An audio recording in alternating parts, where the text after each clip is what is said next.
All I have to do is say it's Notre Dame week. Your response, it's easy. 5 words. Fight on. Beat the Irish.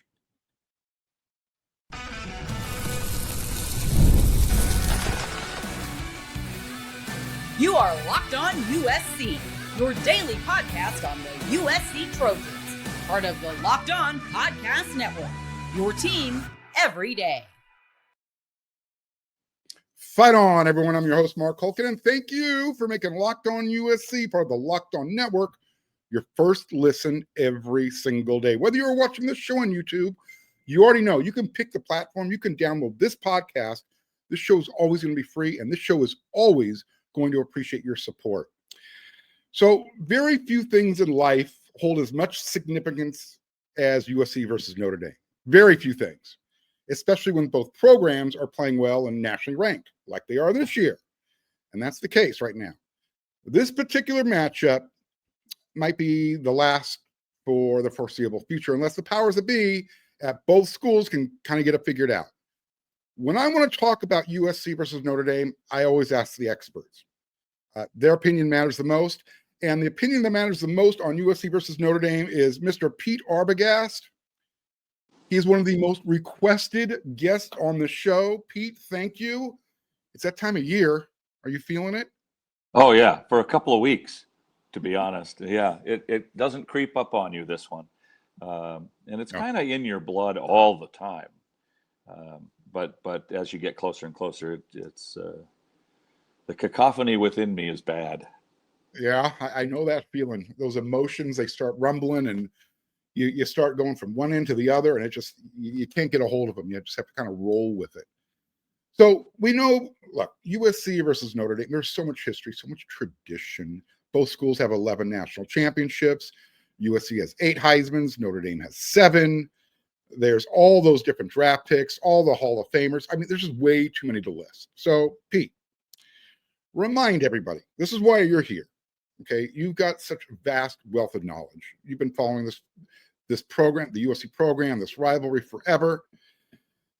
Why is this so special, and why has this rivalry meant so much to college football in the past? Well, it's been going on forever. That's one real good reason. The other one used to be something that we would have in common with the old Big Ten, Pac-10, Pac-12, whatever it is, rivalry.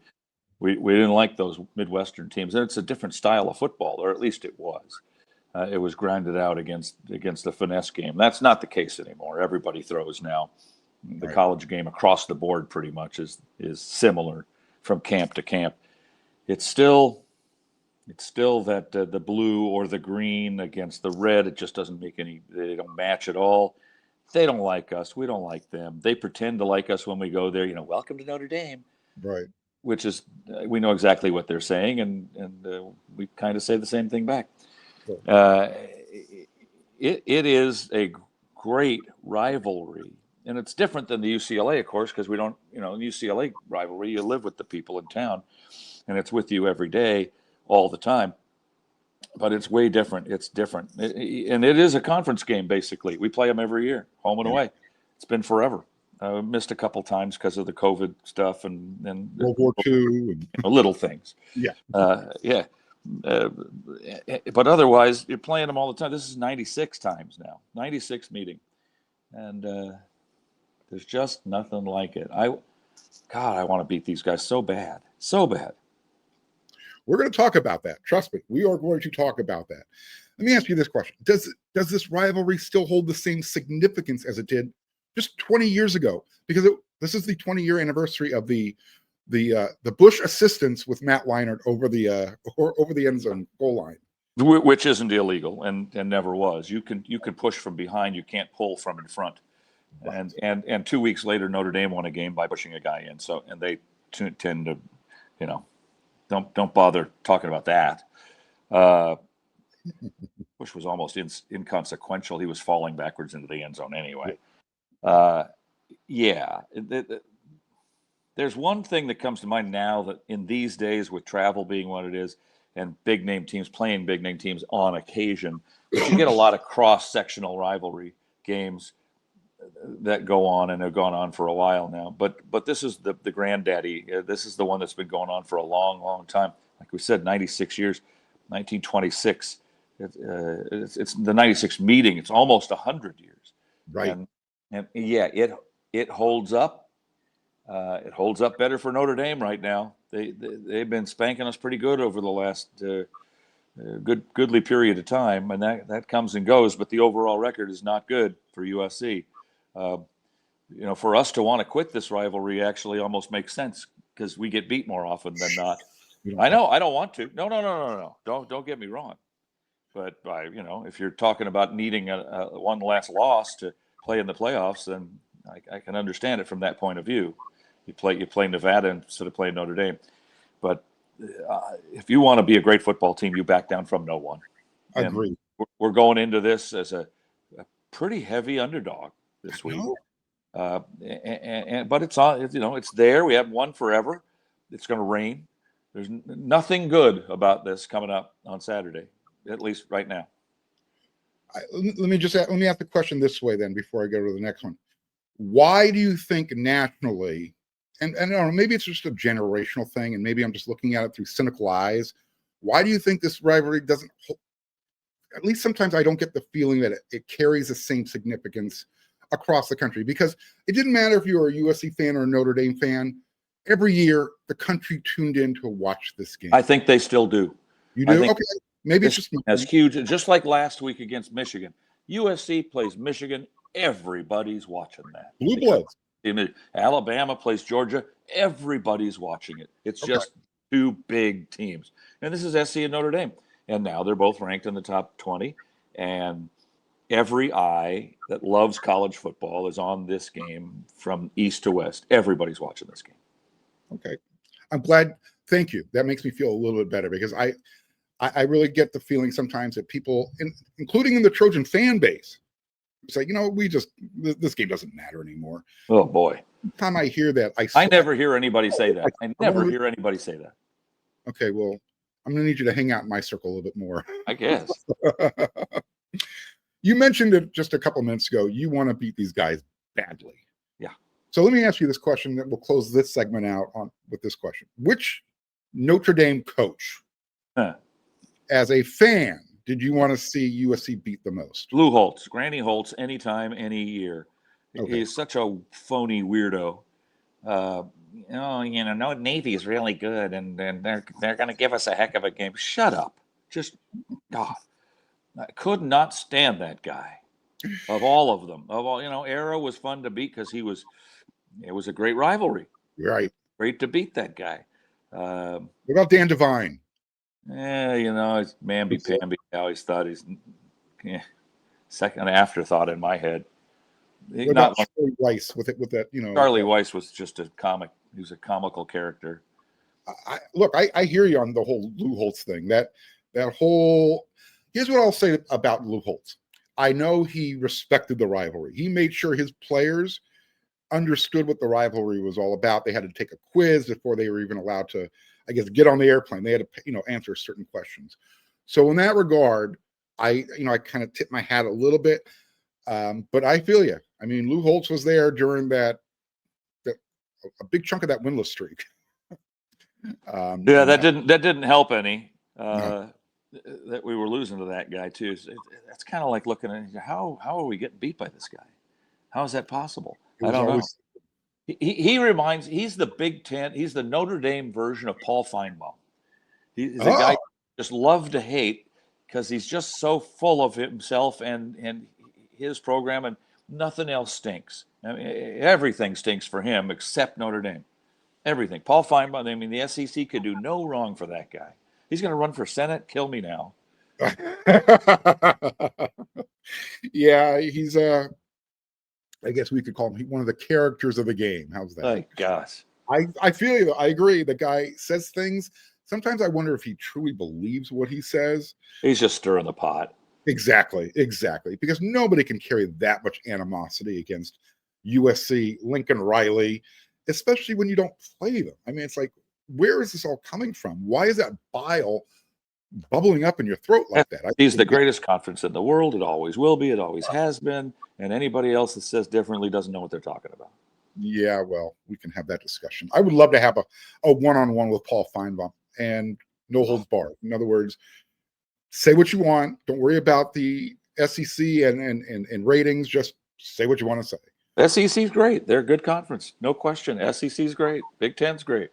There's a lot of good teams in the world. Absolutely. All right, we got 2 more segments coming up, and the next segment we're gonna talk about why it's been since 2011. That was the last time USC won in South Bend, Indiana. And then after that, the third segment, I got a question. It's real simple. We're going to talk about it. First, we got to do this.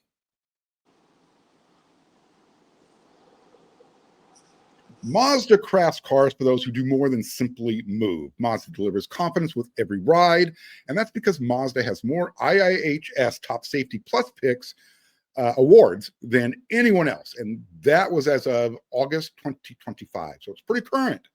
You can feel the Japanese craftsmanship in every detail, from the metallic accents to available Napa leather upholstery. And here's another great feature and benefit from Mazda. With all-wheel drive standard in every crossover SUV, you can drive with confidence through almost any season. Like our players, we sweat every detail, because when you make every move count, impossible becomes irrelevant. Mazda, move and be moved.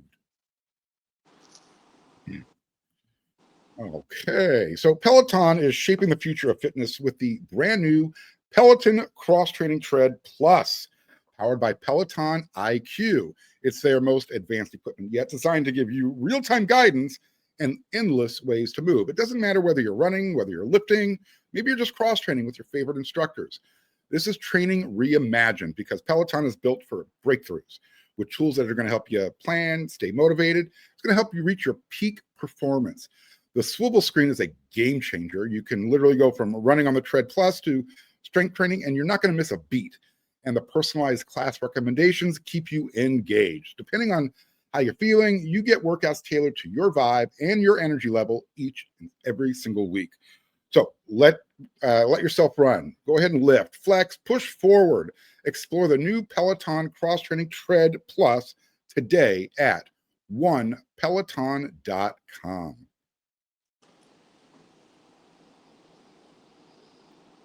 All right, Pete, let's talk about this week's edition, number 96 in the long, historic rivalry between USC and Notre Dame. I mentioned it before we went to break. It's been since 2011. Yeah. It's the last time USC won in South Bend, Indiana. That was the Jawanza Starling scoop and score game. No, that was 2009. I'm not going to argue. I just remember 31-17. Sure. Did you? Let's look it up. Okay, you do that. I'll look it up, and let me ask you this question: what's it going to take to get it done in 2025? Oh, act of God. We're down. That's not that bad. Come on now. We're down to. Well, it kind of is. I know where you're going with this. I know where you're going. We don't have our starting lineman who's a potential all-conference candidate.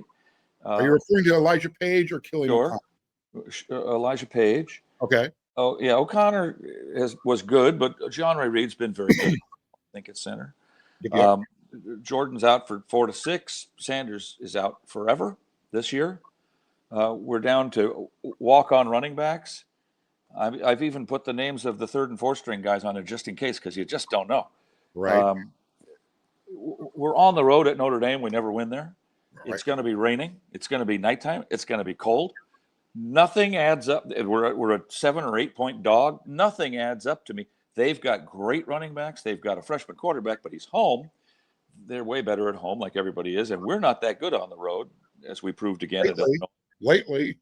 Well, Illinois, we didn't do anything against Illinois, that's for sure. Yeah.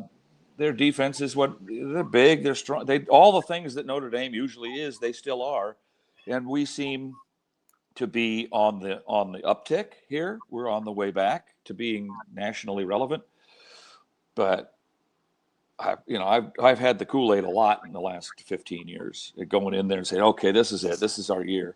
Right. And really, when you look at the lineups and you look at the fact that we're down to our 3rd string running back, really, you can't go in with the Kool-Aid this time. You got to go in realistically and say, I think the odds makers might be right. Well, so let me ask you this. Would you say that Michigan and Notre Dame are similar as far as how they like to play? Who has the better going into the game before USC beat Michigan? Who would you have thought had the better run defense? Probably Michigan run defense wise. Yeah. They've got the better quarterback for freshman quarterbacks. This guy's Notre Dame does. Yeah, tops in the country in terms of freshman quarterbacks, and really top 10 in the country, period, in terms of yardage. I watched film of him, and North Carolina State's not a good stepping stone, not a good thing to watch, but they weren't very good. But I mean, my God, Carr had all day long back there to throw, and when he didn't want to throw, he hands it off to Love and Price, and they were just great.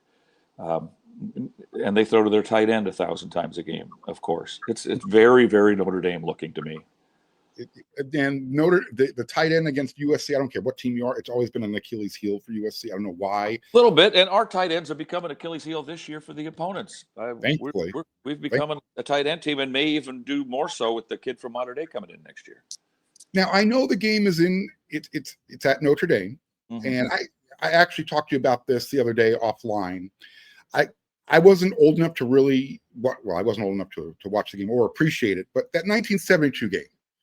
Anthony Davis. He started the year, third, fourth string on the depth chart? Right. Alan Carter and Rod McNeil. Rod McNeil. That's right. Yeah, they were 1-2, and then they got hurt. Sounds similar, doesn't it?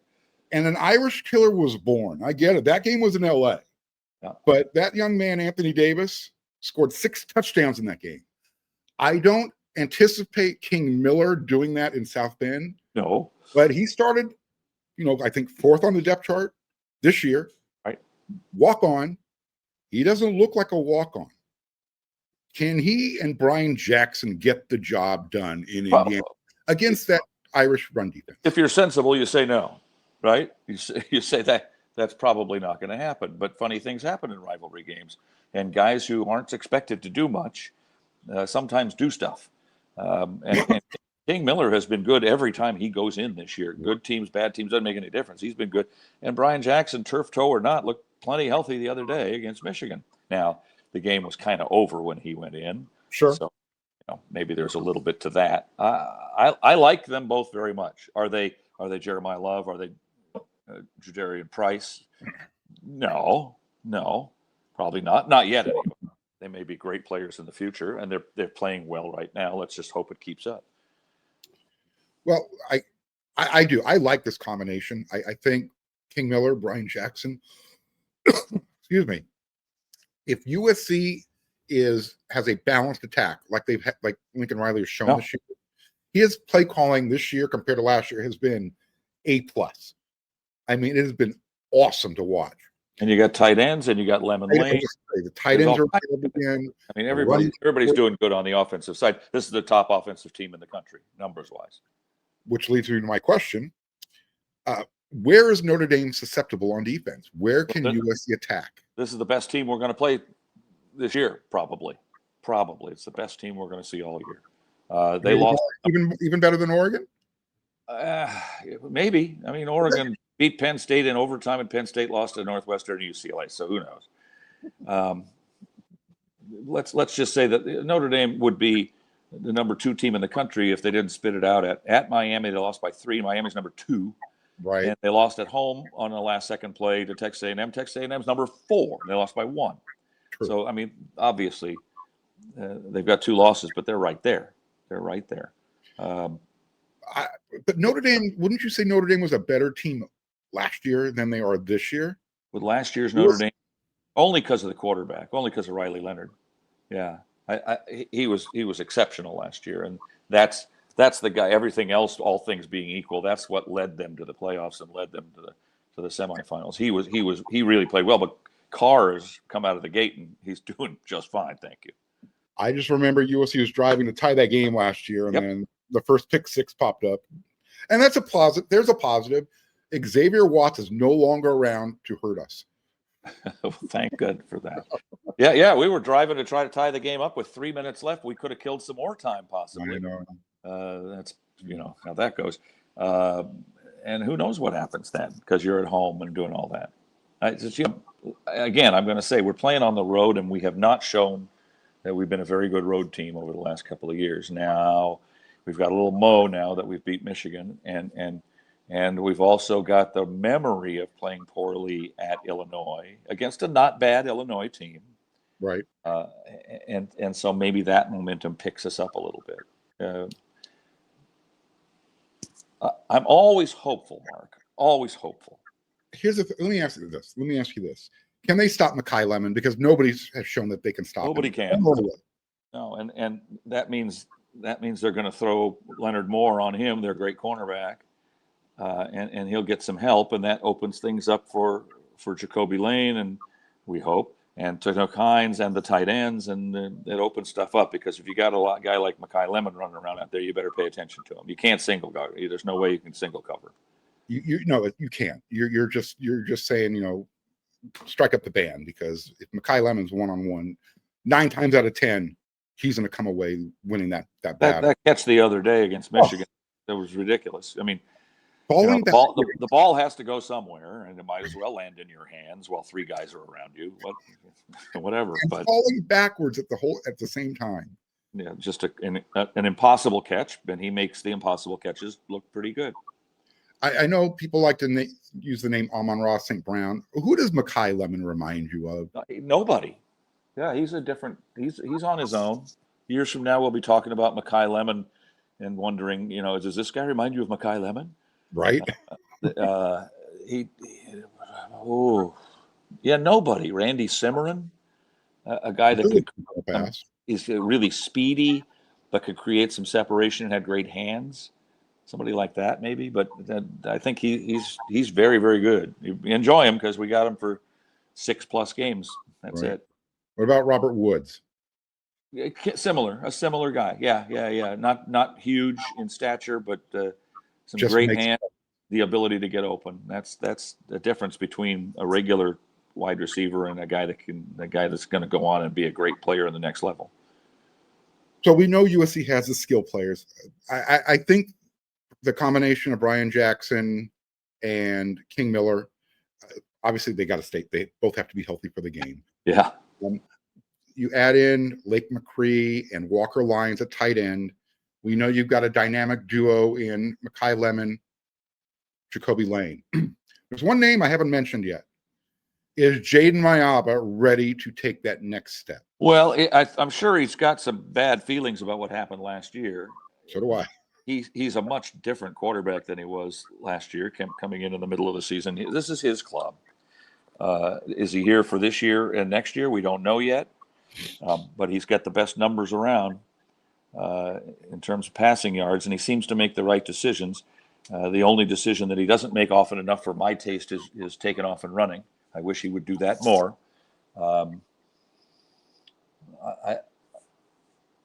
I wasn't sold on him at the end of last season, but I am now. Yeah. I really like what I see from him. He had a bad throw the other day when he's rolling out. Just throw that in the back of the end zone and into the crowd. Where he threw the ball, he could have ran to that spot. Yeah. So, it happens once in a while, and it didn't hurt him. And that game could have been a blowout of monumental proportions if we didn't fumble the ball and then cough it up a couple times down there. Nevertheless, I like what I see from him. He's able to, and he's thrown to 9 different guys, like 4 different times this year. So he can find everybody. He's not keying on Lemon. And if they're keying on Lemon defensively, he knows where to go. He goes up top to Jacoby, or he finds a tight end, or he whips it out of the backfield. We haven't seen much pass catching from Brian Jackson, of course, only one time early in the year. I'll bet King Miller's okay out in open space, catching a pass now and then. I wish King was a little bigger. He looks skinny and small to me. I know he's not. He's 6 foot and about 205 maybe, but he looks smaller than that to me. Maybe this is an unfair comparison. And again, I'm just looking at body stature. Joe McKnight for King Miller? Or maybe Buck Allen. No, he's not that big. Buck was like a big dude. Well, Buck was, he was thick. But he looked thick. He looked that way. Joe McKnight. Yeah, Joe was so slippery at the line. He'd hit that line, and then some guy would come up on him, and he'd give him the draggy leg thing. He was really good at that. Him and Reggie were so good at that. Adoree had a little bit of that too. You thought you had him, and then he's just like a puff of air. He's gone. I like him a lot. And look, every week, every time he comes in, I say it on the air. I say, sit up because pay attention because this guy's in, and every time he's in there, he does something. So you can't. There's no time to go out for popcorn right now. He's not a guy that you're throwing out there just to kill the clock and get the game. No, he's a guy that if you are not technically sound, he will leave you grasping at air, like that Michigan cornerback found out when he had a little spin move on the outside. He can run between the tackles. He can get outside the tackles. He is a complete running back. And if he holds up, go ahead. He's making himself some money because he's going to be a scholarship player. Eventually, when the time, I guess, is appropriate, when it's allowed to happen, he will have that scholarship waiting for him. You would think. Twin brother Kylan. But you are right. Yeah. I think his brother's a little larger than he is now. A little bit. But yeah, there's your jumbo pack. He's only 6'1", but he's like 3 bills. He's like, what happened, man? If you need a fullback in the goal line, give the ball to Miller. Let his brother block for him. I like that. I went through my roster last night, trying to find guys who played running back in high school. And I found, I've got the note here somewhere. Here we go. Walker Lyons. Yep. Tanook Hines. Yep. Past running back. Alex Graham and Carson Tabarachi. Those guys played running back in high school. So if you gotta, you gotta. Tanook Hines would be an interesting guy back there now. Well, he's definitely got the speed. He is. Run him back there and throw a flare to him, and maybe they're gonna. I threw it out there just for conversational sake. What about Husan Longstreet for a handful of plays at running back? Well, if you're going to do that, you should put him in a quarterback for a couple plays. Sure, whatever. Because he can throw. He knows how to get creative. Absolutely. You don't want to do it in a Wildcat because almost every time. But a guy like that in the Wildcat, he lines up out wide and then switches with Mayava. Now you don't know whether he's going to throw it or run it for sure because he can do both. He like Marcus Allen. He could do both. People forget Marcus was a quarterback in high school. Absolutely. And a good one. All Southern section, all CIF San Diego section. There you go. All right, Pete, we got one more segment to go. Here, I'm setting it up for you. Keep it, change it, or ditch it. Come on. Yeah.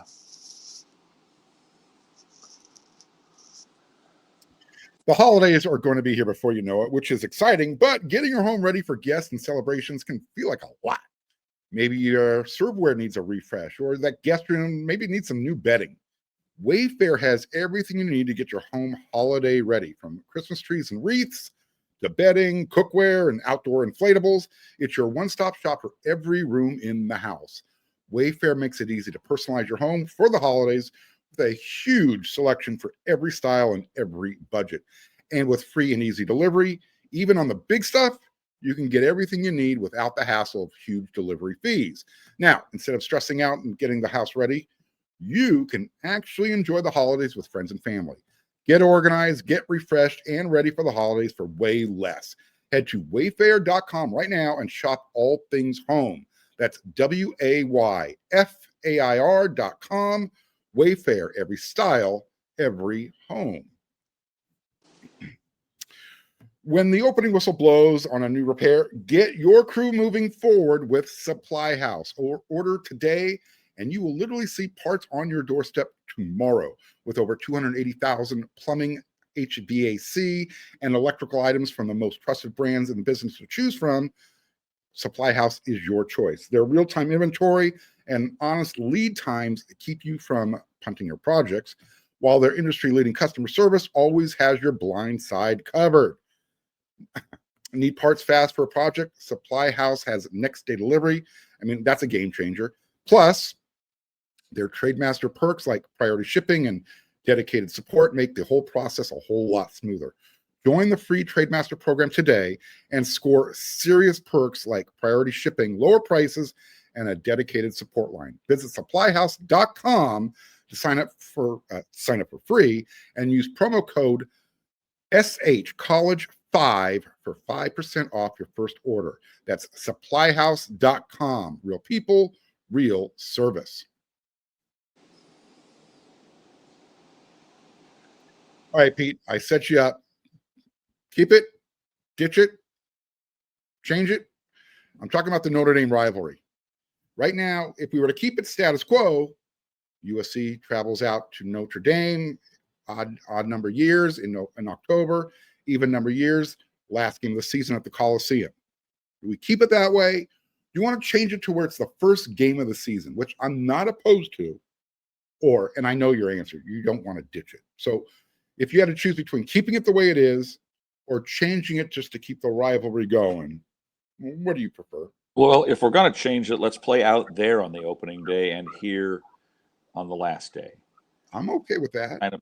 It kind of makes sense to me. It's kind of fun, and then they can get out of the snow and they can play in the last game of the season. It's a big deal sometimes. Boy, it's really big. Well, then you get the question: why should USC have to play 2 rivalry games back to back?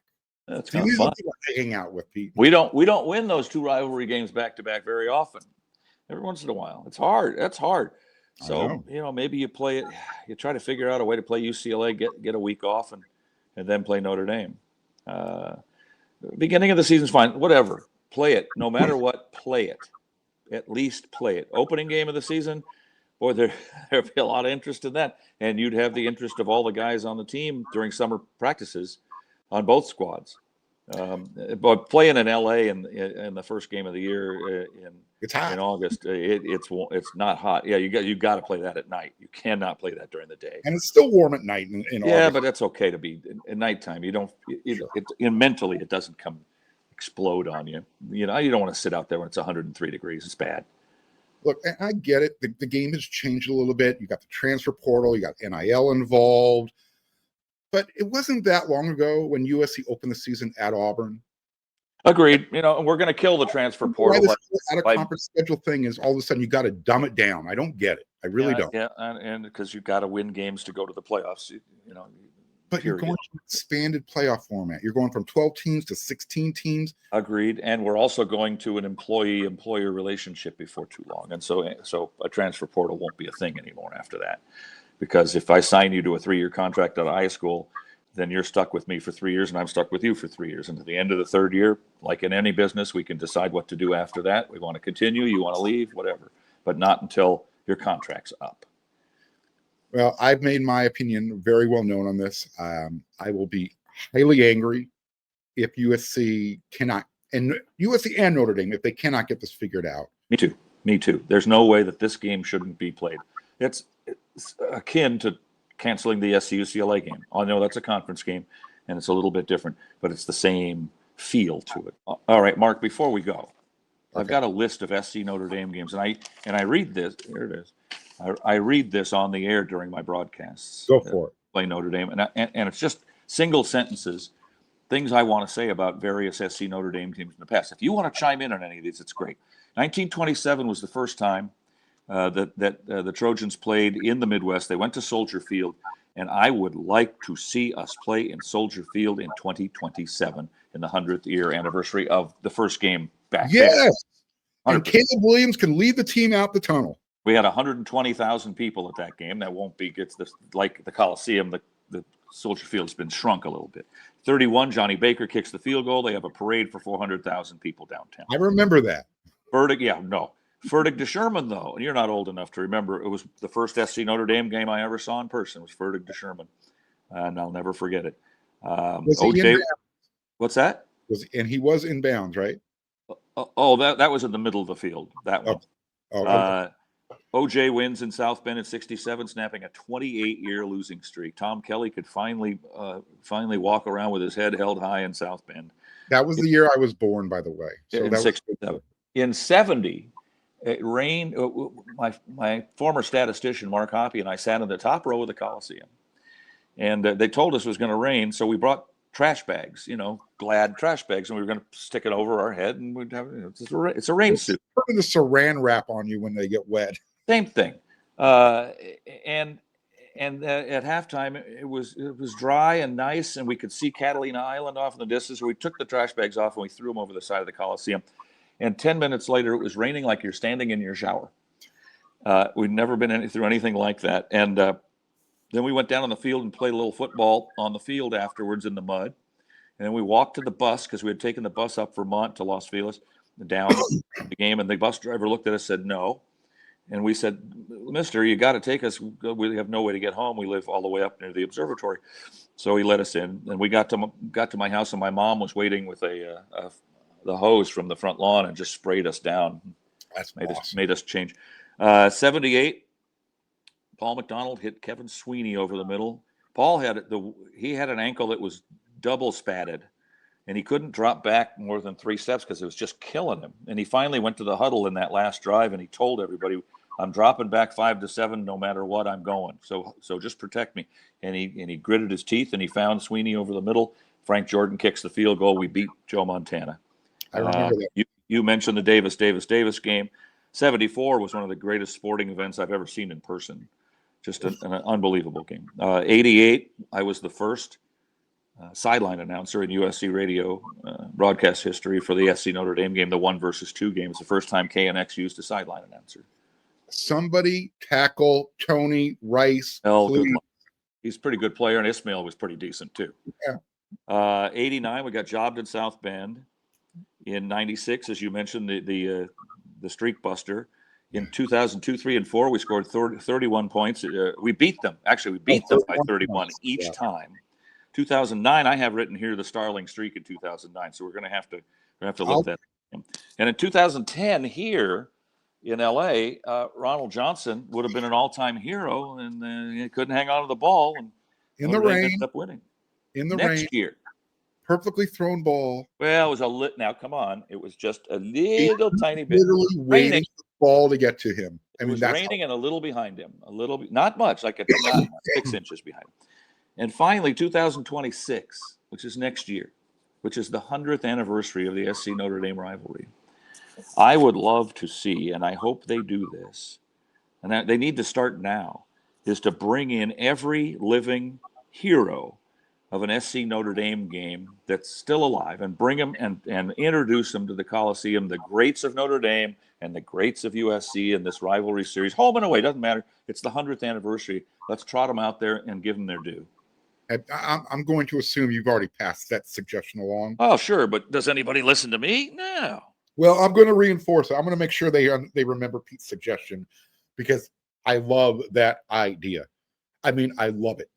In fact, not only do you introduce each of those former legends individually, let's get 10 guys from each school. 10 guys. You show their biggest play up on the video. Oh board. Yeah, for sure. You show Mark Cusano knocking that ball down at midfield, jumping up and down, and then everybody just rushing the field. That's the only AD's kick return, Jordan's field goal, Jawanza Starling, Reggie Bush and Matt Liner. Bring them all back. Bring them all back, and the Notre Dame guys too, because they had plenty of guys. Let's bring back Rocket and Rice and all of them. I want to see Matt throw a 4th and 9 to Jarrett. That was quite the day 20 years ago. I don't think they're going to be celebrating that on Saturday at South Bend for some reason. It's too bad. Hopefully USC can celebrate like that.